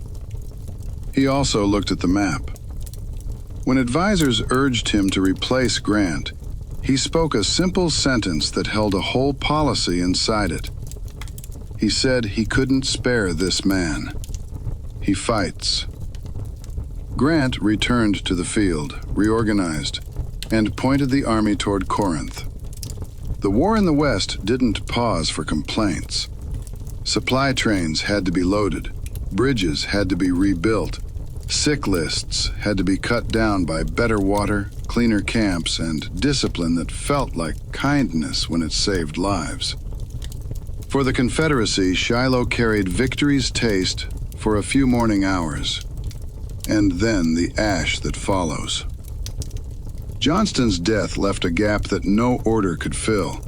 Beauregard argued with subordinates who wanted another try. The army needed rest and shoes, and it needed rails that didn't exist. Corinth held out a while as a symbol and a knot of tracks, but it couldn't stop the larger truth. The river system that ran like veins through the center of the continent belonged more and more to the side that had gunboats, factories, and a navy that learned quickly. Shiloh changed the war's rhythm. After those 2 days, the country stopped talking about 90-day enlistments, as if a calendar could bind fate. Men dug when they camped, even if they hated the shovel. Engineers walked every line to find the ground that held a brigade like a hand. Quartermasters grew important because bread and socks now counted as strategy. The United States Sanitary Commission learned how to move bandages and quinine where they were needed. Women organized fairs to raise money for hospitals and sent crates of pickles, shirts, and dried fruit. Small mercies that felt like grace when a man opened the parcel and smelled home.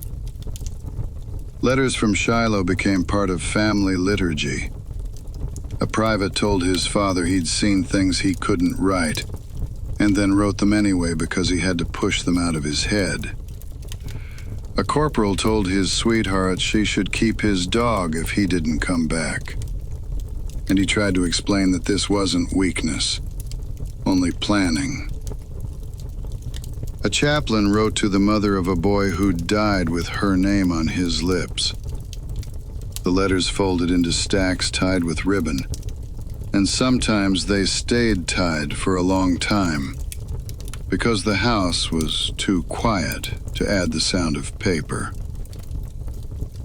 The field itself sat with its memories. Farmers returned to find fences down, trees cut for breastworks, and earth that turned up bone and lead when a plow bit too deep. They rebuilt what they could. The little log church still stood, and sometimes travelers stepped inside and took off their hats without knowing why. The word Shiloh never sounded simple again. People said that name and heard a kind of echo that didn't come from distance, but from feeling. Soldiers who'd been there carried its weight forward. When they lined up for battles to come, they felt the old field under their boots, no matter what state they stood in. They knew what a surprise at dawn sounded like. They knew how fast a line could become a mob, and how a mob could become a line again if one man planted his feet and another man stepped up. They knew that courage and fear sit very close together in the chest, and that you could move from one to the other and back again inside a single minute. They knew the cost. Peace had once felt like the natural state of things, with war as an interruption. After Shiloh, war felt like the weather that wouldn't break. Men learned to live under that sky. They laughed, played cards, carved small things from soft wood, shared a plug of tobacco, and taught each other songs from faraway hills. Then the bugle sounded, and the line formed, and they did their jobs. The country learned those jobs were going to be needed for a long time. Shiloh didn't decide the war, but it decided how the war would be fought. No one could pretend anymore that a single bold stroke would settle the question. It would take patience that felt like stubbornness, pressure that never quite let up, and a kind of faith that looked like simple daily work. Blood and iron had spoken, in the orchard, by the sunken road, and along the riverbank. The voice of the war had deepened. The nation listened, and the nation kept moving. Chapter 5. The Day the Union Died. The morning of April 12, 1861 dawned with deceptive calm over Charleston Harbor. A soft mist clung to the palmettos, and shopkeepers swept their stoops as if it were any ordinary spring day. Yet Fort Sumter, standing dark against the lightening sky, carried the weight of history. Inside, Major Robert Anderson and his small Union garrison were weary. Supplies were nearly gone, food was rationed, and ammunition was scarce. They had listened for weeks as hammers echoed across the harbor, Confederate cannons being mounted into place. Anderson refused to surrender, determined to keep the flag flying as long as possible. On the surrounding shores, Confederate troops stood ready. They were young men, many seeing combat for the first time. Commanders reminded them of honor and duty. Families in Charleston whispered prayers, believing the South's cause was righteous and unshakable. The harbor had become a stage, with the whole city waiting for the first act. At 4:30 a.m., a signal shell cut through the dark sky and burst over the water. In an instant, batteries roared to life. Dozens of cannons fired, their thunder rolling across the harbor. Flames and smoke lit the morning as Fort Sumter shuddered under the barrage. Anderson's men scrambled to return fire, but their limited guns were no match for the storm. For every shot they managed, 10 more crashed against their walls. Charleston's citizens gathered on rooftops and docks to watch the spectacle. For some, it felt like a festival. Children waved small Confederate flags. Mothers wept quietly, knowing the cost of war would soon be measured in sons. The bombardment went on for hours. Granite cracked, stairways collapsed, and fires spread inside the fort. Men coughed through smoke and grit, determined to resist. By the second day, the garrison was exhausted. Ammunition had nearly run out, and the defenders were running on little food or rest. Anderson had shown defiance, but he could not risk needless death. That evening, he agreed to surrender. The battered Union flag, torn and smoke-stained, was lowered with solemn care. Confederate troops marched in and raised their own banner over the scarred fortress. Fort Sumter's fall marked the beginning of the Civil War. No one had died in the bombardment itself, but the echoes of cannon fire reached far beyond Charleston Harbor. In the North, newspapers printed extra editions within hours. Crowds gathered, volunteers rushed to enlist, and ministers declared that the Union must be preserved at all costs. In the South, church bells rang. Speeches celebrated victory, and pride swelled as young men poured into Confederate ranks. Yet behind the cheers, older voices warned of what was to come. Veterans remembered the suffering of past wars and feared this one would not end quickly. They knew the North's population and industry far outstripped the South's, and that triumph would demand far more than courage. President Abraham Lincoln called for 75,000 volunteers to suppress the rebellion. He believed a strong show of resolve might end the conflict swiftly. Jefferson Davis, meanwhile, urged the South to press forward, convinced that Northern men were soft and unprepared for hardship. The stage was set for a clash neither side could easily escape. Fort Sumter was more than a military outpost. It became a symbol of a Union torn apart. In the North, it represented a wound demanding redress. In the South, it stood as proof of independence. From that moment on, the arguments of politicians had ended. The nation's fate would be decided in fire and blood. The day the Union died was also the day America was remade. Families braced for separation. Brothers prepared to march under different flags. Mothers kissed their sons goodbye. Across the land, a deep truth settled in. The United States, as it had been, no longer existed. And with that first cannon blast at Fort Sumter, a long and terrible war had begun. Chapter 6. Turning Points. By the spring of 1862, it was clear the Civil War would not be short. Both the Union and the Confederacy had learned that enthusiasm alone could not win battles. It would take endurance, leadership, and the will to fight. Within the endless marches and bloody fields, certain moments shifted the balance of the war. These were the turning points. The first came at Shiloh. On April 6th, Confederate forces launched a surprise attack on Ulysses S. Grant's army, camped near a small church in Tennessee. Chaos swept the Union camps as soldiers fell back toward the Tennessee River. For 2 days, the fighting raged. General Albert Sidney Johnston, a leading Confederate commander, was mortally wounded. His death shook Southern morale, and the next day Grant's counterattack drove the Confederates back. Nearly 24,000 men were casualties. Shiloh ended illusions of a quick, romantic struggle. In the East, Robert E. Lee rose to command the Confederate Army of Northern Virginia.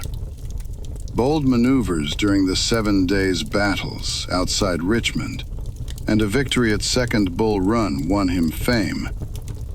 By late summer 1862, Lee carried the fight into the North, believing Southern independence required bold action. His gamble led to Antietam. On September 17th, the fields of Maryland witnessed the bloodiest single day in American history. The cornfield was shredded by musket fire. At the Sunken Road, later called Bloody Lane, Union assaults left bodies piled high. At Burnside's Bridge, Union troops fought desperately to cross Antietam Creek. By nightfall, more than 23,000 men were killed, wounded, or missing. Though the battle was a stalemate, Lee retreated south. For Lincoln, that was enough to issue the Emancipation Proclamation. The proclamation declared that enslaved people in areas still in rebellion would be free as of January 1st, 1863. It transformed the war into a fight not just for union, but for freedom.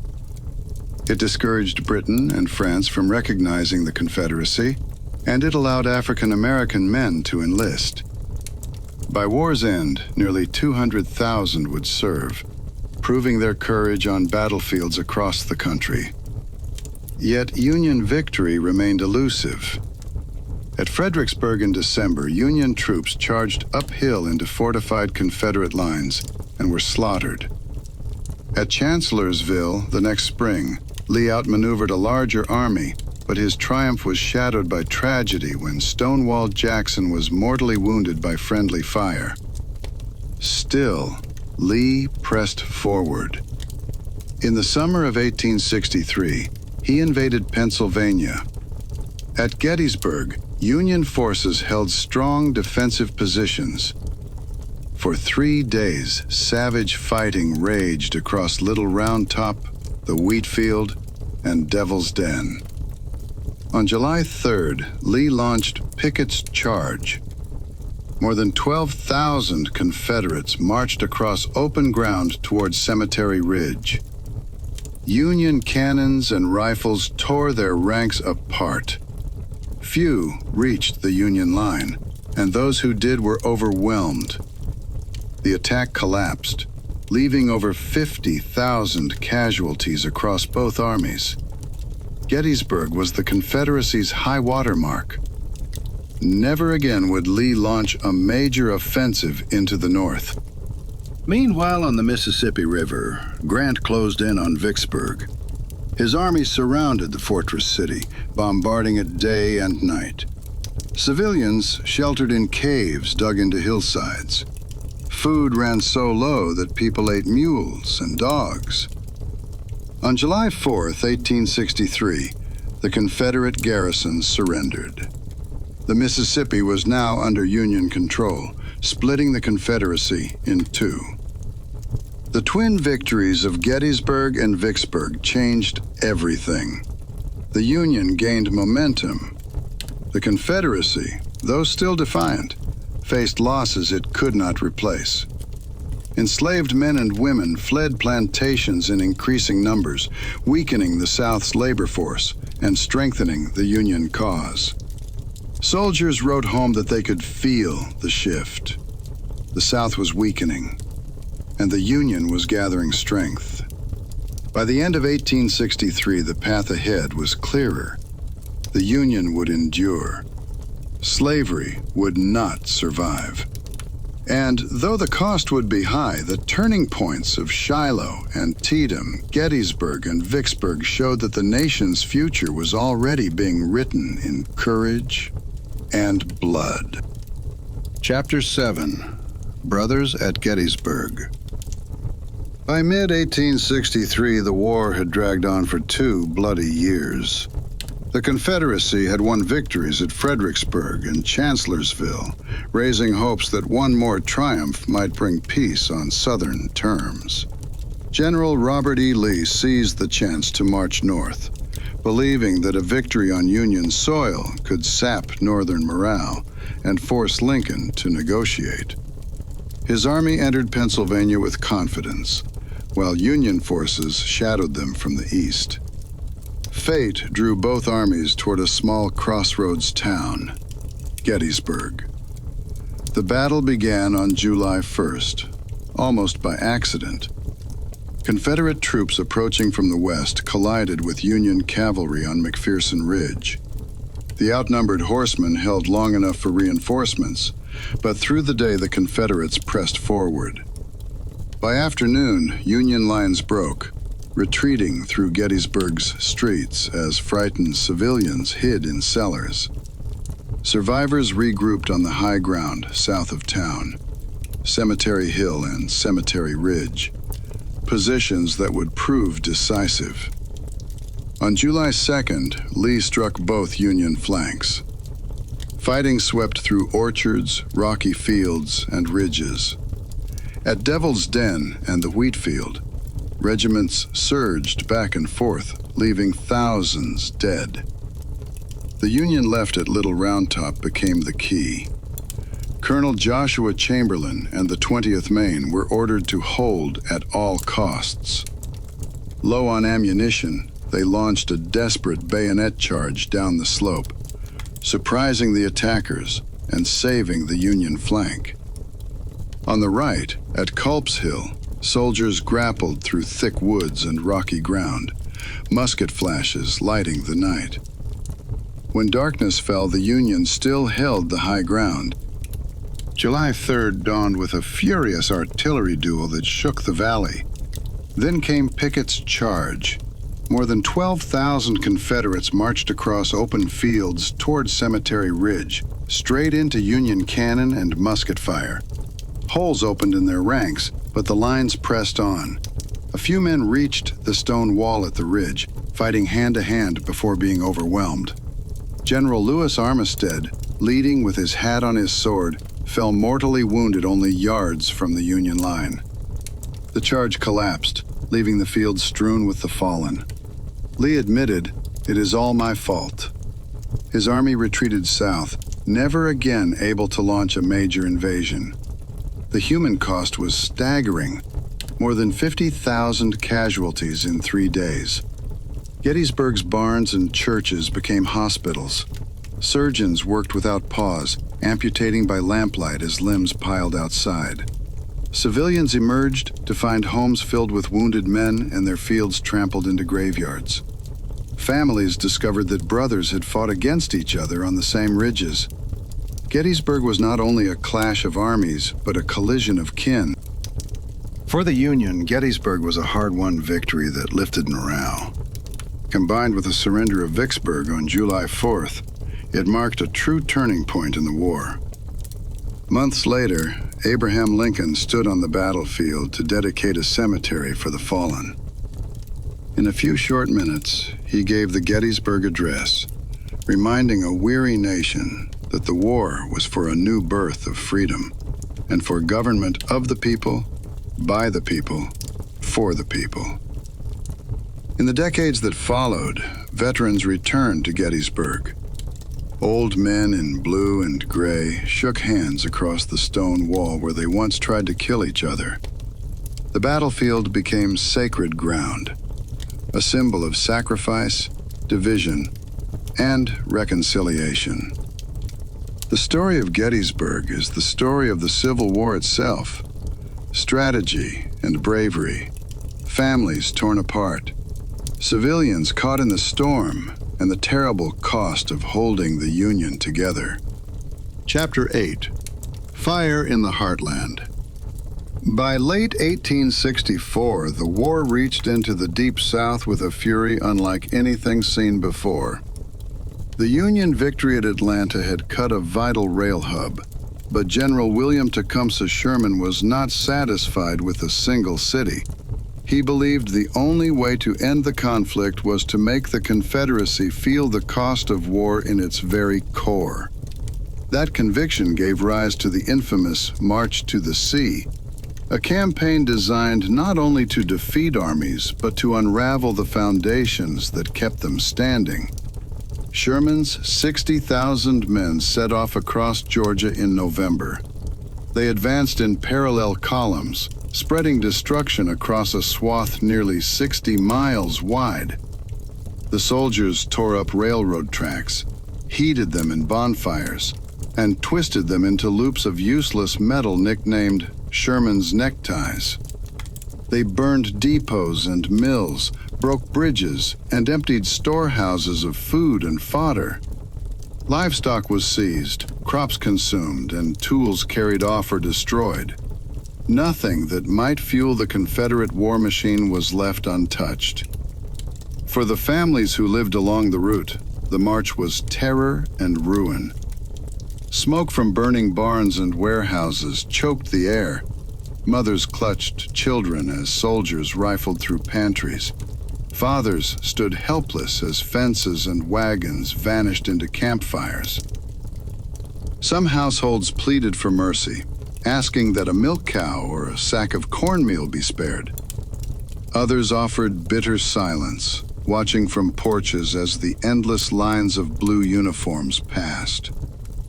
Children gaped at the spectacle of drums, flags, and bayonets, too frightened to wave, too curious to turn away. Yet for enslaved people, the arrival of Sherman's columns meant something very different. Thousands left plantations to follow the army, some with nothing more than a quilt, a pot, or a newborn in their arms. The march became a moving line of refugees, with men, women, and children joining in hope of freedom. Some found work with the army as cooks, teamsters, or guides. Others traveled simply because following the bluecoats seemed safer than staying behind. The roads became rivers of humanity, and with every step, the old order of bondage grew weaker. Sherman's tactics sparked controversy even in the North. Critics called them cruel, accusing him of waging war on civilians. Southerners saw the destruction as proof that the Union had abandoned decency. But Sherman was unapologetic. He argued that destroying railroads, mills, and crops would end the war more quickly, saving lives in the long run. His goal was not slaughter, but exhaustion, forcing the Confederacy to accept that it could no longer sustain itself. By December, his army reached Savannah, and the city surrendered without a fight. The message was clear. The Confederate Heartland was broken. The fire spread beyond Georgia. In South Carolina, the cradle of secession, Union troops burned warehouses and gins. Columbia, the state capital, erupted in flames that consumed much of the city, leaving smoldering ruins and years of argument over who had set the fires. In North Carolina, towns watched the approach of Sherman's men with dread. Farmers hid livestock in swamps. Families buried valuables in gardens, and churches prayed for deliverance. By the time the columns arrived, resistance had grown feeble, supplies were gone, and morale was sinking. The march showed how completely the war had changed. At its start, many had believed battles would be brief, fought by professional soldiers, with civilians spared. By 1864, that illusion was gone. The war had become total, consuming barns and mills, rails and bridges, homes and hopes. It was not only soldiers in uniform who bore the cost, but every household caught in the path of advancing armies. For the Confederacy, the fire in the Heartland was a mortal wound. The South's ability to feed and equip its armies shrank with each passing week. Hungry soldiers deserted to check on starving families. Enslaved laborers vanished from fields. Rail lines once humming with supplies lay twisted and useless. By spring of 1865, the Confederacy was a shell of itself, and Sherman's march had proven that the rebellion could not shield its own soil. The fire in the Heartland was more than literal flames. It was the unraveling of an entire system, a grim reminder that war reaches into kitchens and fields as surely as it does trenches and forts. It left scars that would last generations, but it also hastened the war's end, burning away the last illusions of Southern invincibility. Chapter 9. The Long Siege. By the summer of 1864, the Civil War had become a war of exhaustion. Both armies were worn thin, yet neither was willing to yield. In Virginia, General Ulysses S. Grant pressed relentlessly toward Richmond, the Confederate capital. Standing in his path was Petersburg, a modest railroad hub just south of the city. Whoever held Petersburg controlled the supply lines that fed Robert E. Lee's army. Grant knew that if he could seize it, Richmond would fall. Lee knew he had to hold it at all costs. In June, Union forces launched assaults on the city's defenses. At first, it seemed Petersburg might be taken quickly, but the Confederates, though outnumbered, dug deep trenches and fortified their lines. Union attacks faltered, and the fighting devolved into something new to American soil: trench warfare. For the next 10 months, soldiers on both sides lived in a maze of mud, earthworks, and rifle pits. Life in the trenches was misery. Summer heat turned them into ovens, while rain transformed them into swamps crawling with lice and rats. Soldiers slept in shallow dugouts, ate hardtack swarming with weevils, and shivered through nights under thin blankets. The constant roar of artillery and the crack of sharpshooters' rifles made every step dangerous. Letters from the front described sleepless nights and the stench of death hanging over the lines. Men prayed for an end, yet endured because there was no choice. The siege was punctuated by moments of horror. The most famous came on July 30th, 1864, when Union troops tunneled beneath Confederate lines and detonated a massive mine. The explosion hurled men and earth skyward, creating a crater nearly 200 feet across. But confusion ruined the Union assault that followed. Instead of pushing around the crater, soldiers charged into it, becoming trapped in the pit. Confederate troops regrouped and poured fire into the mass of men below. The attack collapsed in slaughter, and the crater became a grim symbol of wasted lives. As the months dragged on, civilians in Petersburg and Richmond faced their own siege. Food grew scarce. Prices soared beyond the reach of ordinary families. Women waited in bread lines, children scavenged for scraps, and hunger gnawed at every household. Shells sometimes reached into the city, shattering homes and sending families running for cover. In both the trenches and the towns, the war was no longer about glory, but survival. Grant kept the pressure constant, stretching Confederate lines thinner and thinner. His armies dug new trenches, built forts, and launched probing attacks. Lee's men, exhausted and short of supplies, clung desperately to their defenses. Desertions rose. Letters home spoke of despair and fear. Yet still the lines held through the summer, autumn, and winter. By early 1865, it was clear the end was near. The Confederacy was bleeding out. Richmond was starving. Lee's army was trapped in a tightening ring. In April, Grant launched a final offensive. Union forces broke through at last, overwhelming the defenders. Petersburg fell, and with it, Richmond was doomed. The siege of Petersburg was not a single battle but a grinding ordeal. It showed that modern war would not always be decided by one clash of armies, but by months of pressure, trenches, and attrition.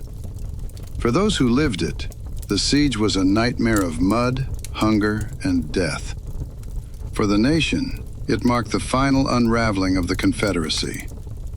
When Lee abandoned Petersburg, he set out on the desperate retreat that would end at Appomattox.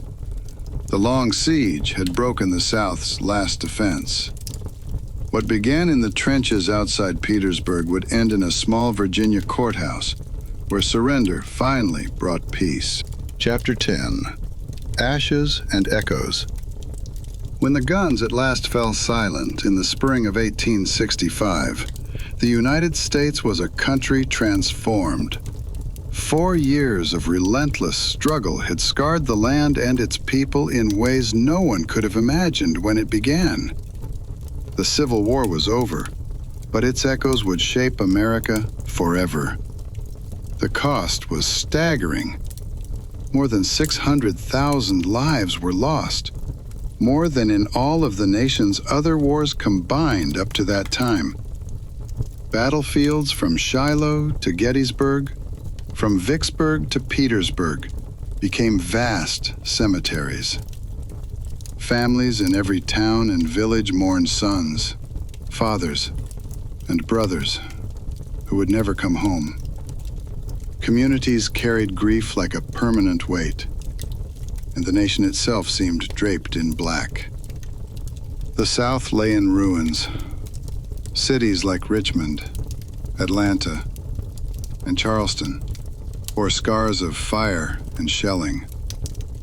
Plantations and farms were abandoned or destroyed. Railroads were twisted wrecks, and the economy that had depended on slavery collapsed overnight. Yet, from the ashes of that devastation came a new and difficult question. What kind of nation would rise in its place? For 4 million African Americans, emancipation brought freedom, but also uncertainty. Families once torn apart by slavery reunited, if they could. Freed men and women built schools, founded churches, and searched for land and work of their own. Many served in the Union Army, carrying rifles with pride as citizens of a country that had denied their humanity for generations. Freedom was real, but fragile. Violence, poverty, and prejudice still threatened every step toward equality. In the North, the Union celebrated survival. The Republic had endured, proving that no state could tear it apart by force. The victory affirmed the principle of a single nation, indivisible. Yet joy was tempered by sorrow and by the immense work ahead. Bridges, roads, and cities needed rebuilding. Families torn apart by war needed healing. And a country divided by race and politics had to find a way to live together again. Reconstruction promised to answer these challenges, but the years that followed brought new conflict. Federal troops oversaw southern states as new governments were formed. Amendments to the Constitution granted citizenship and voting rights to African Americans. Black men were elected to office. Schools were built. And for a moment it seemed as if the promise of liberty might truly take root. But backlash was swift and violent. White supremacist groups rose to terrorize freedmen and their allies. Laws known as Black Codes, and later Jim Crow, stripped away rights and enforced segregation. The war had ended, but the struggle for freedom and equality was far from finished. The echoes of the Civil War lived on, not only in politics, but also in memory. Veterans returned to the fields where they had once fought, some to mourn, others to reconcile. Monuments were raised, stories were told, and legends grew. In the South, many clung to the myth of the lost cause, a romantic version of defeat that denied the central truth of slavery. In the North, the Union cause was celebrated as proof of democracy's strength. Across the country, the war became both a source of pride and a scar that refused to fully heal. Culturally, the war reshaped America's identity. Songs, speeches, and literature carried its memory. Painters and photographers preserved its images. Generations grew up hearing tales of bravery and sacrifice, of horror and endurance. The Civil War became more than a conflict of the past. It became a constant reminder of what division can cost and of what unity demands. As the century moved on, the physical wounds of the nation slowly healed, but the deeper questions lingered. What does freedom mean? Who counts as equal? How do we reconcile ideals with reality? The war had given answers, but not final ones. Its legacy continued to echo in every debate about justice, equality, and the meaning of America. From the ashes of war rose a new United States, scarred but alive. The Union had survived, slavery had ended, and a new chapter had begun. Yet the echoes of that terrible conflict still resound, reminding us that peace is never guaranteed, and that the work of building a just nation is never finished. The Civil War was not only a clash of armies, but a crucible for the American spirit. It revealed the cost of division and the power of resilience. Its lessons remain with us still, in the ashes of destruction and in the echoes of hope. Thank you for joining me on this quiet journey through the history of the Civil War. If you found comfort here, if this story helped you relax, please take a moment to like this video. It helps more than you might realize, especially with the way the YouTube algorithm decides what to share with others. And if you'd like to hear more stories like this, from the Civil War and other chapters of American history, consider subscribing. I'll be posting new videos every week, so you'll always have another story waiting for you at bedtime. Now, settle in, knowing the journey is complete. The echoes of the Civil War linger in memory, in imagination, and in the quiet lessons of yesterday. Sleep well, and may your dreams carry you gently into peace after conflict. And if you're still awake, that's all right too. Let your breathing slow. Let your body rest. And know that the next story will be here waiting for you soon.